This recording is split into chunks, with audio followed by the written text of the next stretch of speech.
putting an end to identity politics. This is the Kevin Jackson Radio Show. So, I got some news for you. Tomorrow's March for Your Lives, or whatever the heck it's called, this is not an organic thing. The kids didn't just think about this being a good idea and they're going to march and talk about marching for their lives. This has been planned, and it's definitely a part of the resistance movement. Unfortunately, my own congressman is a part of it. I'm Liz Mattori. I am filling in for Kevin Jackson today. Check us out on KJ Radio. Check me out on Twitter and Facebook at Liz Mattori, Lizmatory. Yep, so I had mentioned you before, I live in the heart of the liberal bubble. Major establishment people, hyper liberal, hyper progressive environment that I grew up in that I'm trying to fight tooth and nail to destroy. And I know that you are as well. But tomorrow, on Saturday, March 24th, there's going to be a rally, which is first ever March for Our Lives. It looks as if there's this, organic sort of mobilization of young people. My own congressman has a PAC that he has organized called Democracy Summer, that he trains high schoolers to be community organizers and or socialists. And so I get a letter from him, an email, because he's really big on that email. And he says, quote, "We need in every community a group of angelic troublemakers." That's Bayard Rustin. I don't know who he is. We can look him up for you if you want. So it says, "Dear Liz, after the Parkland massacre, more than 1,000 Montgomery County high school students descended on Capitol Hill and on the White House chanting, 'Hey, hey, NRA, you can't beat the PTA.' Do you know who organized that march for a universal criminal background check and an assault weapons ban? A march that made front page news across America? Question mark? I don't really care, but that's the question. The lead organizers were Montgomery County high school students who participated in our Democracy Summer program in 2017. Our 52 summer fellows gained the organizing tools, policy knowledge, and self-confidence needed to act for change. The key organizer is a Richard Montgomery Sr., later that day argued the policy change on Chris Matthews' hardball. Two other 2017 fellows, I'm not mentioning their names because they're minors, advanced specific gun policy reforms, and another Democracy Summer alum told the Washington Post about the thrill of organizing a protest of that size. Quote, "It's really incredible to look behind you, when you're leading the march and see maybe thousands of kids walking behind you. It was an honor to address the children, or the students, when they arrived on the Hill. Last week, 10 students from Marjorie Stoneman Douglas, accompanied by Florida Congressman Ted Deutsch,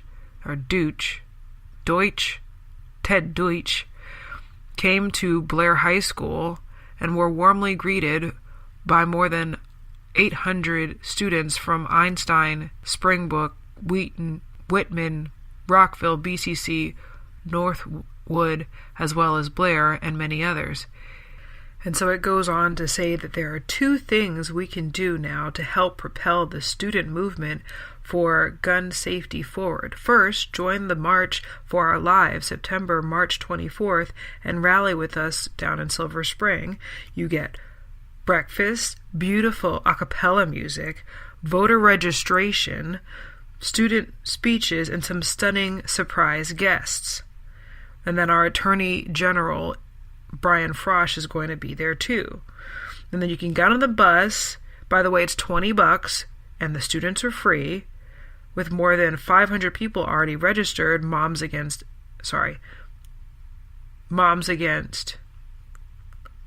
Demand Action, MoCo Women, MCCPTA, the Women's Democratic Club, Do the Most Good, and Our Revolution.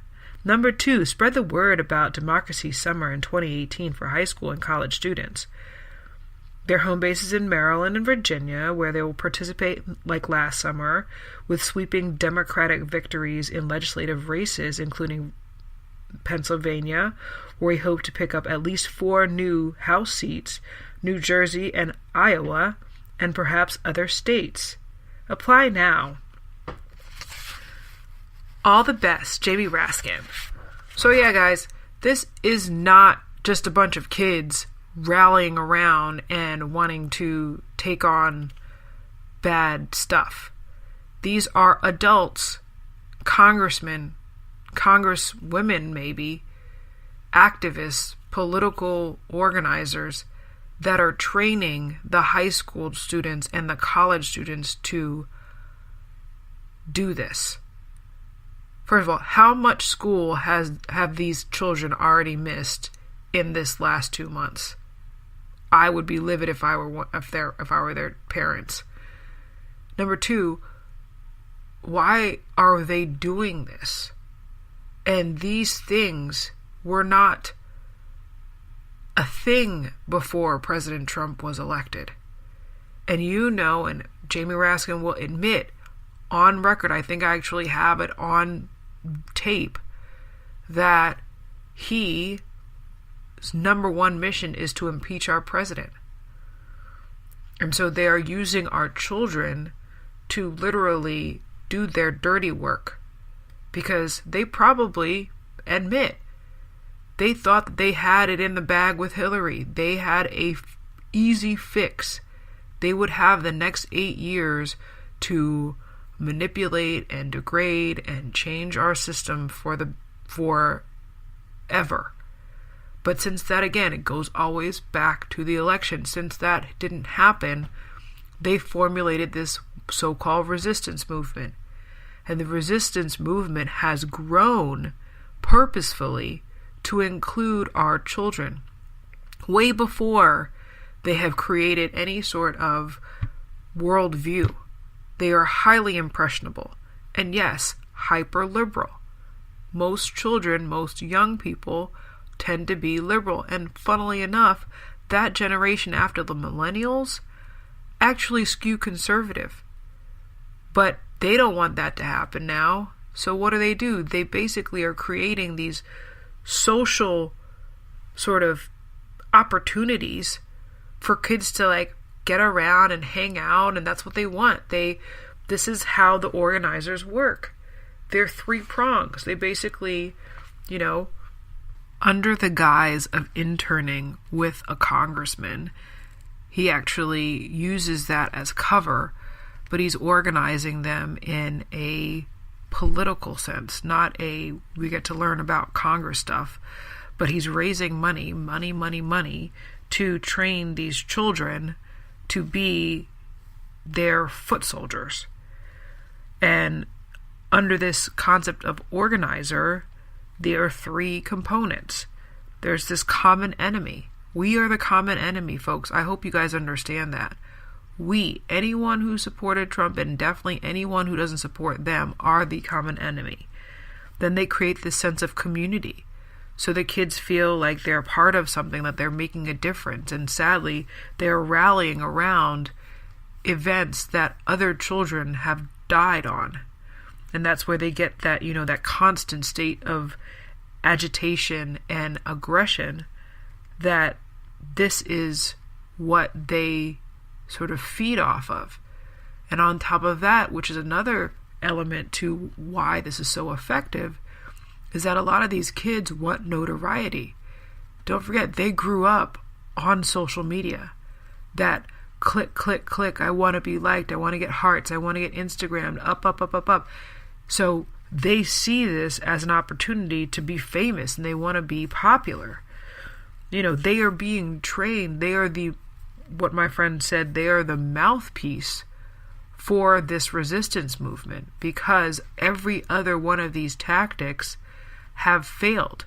Their traditional tactics have not worked anymore, so they are going for the youth. And again, they're feeding off that energy that we have to be mindful of. That fear and that hate are very powerful.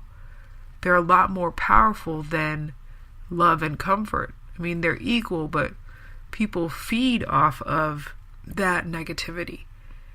And so when you are keeping your children and keeping the young ones in that constant state of agitation, they are willing to do everything, and they're very susceptible and vulnerable to people like Jamie, like all of his minion. And again, in this area that I live in, that's the norm. And if you speak out about it, yeah, you're called a fascist. He won't stop until he's the top-rated radio talk show host in America. What kind of weird competitive freak are you? This is the Kevin Jackson Radio Show.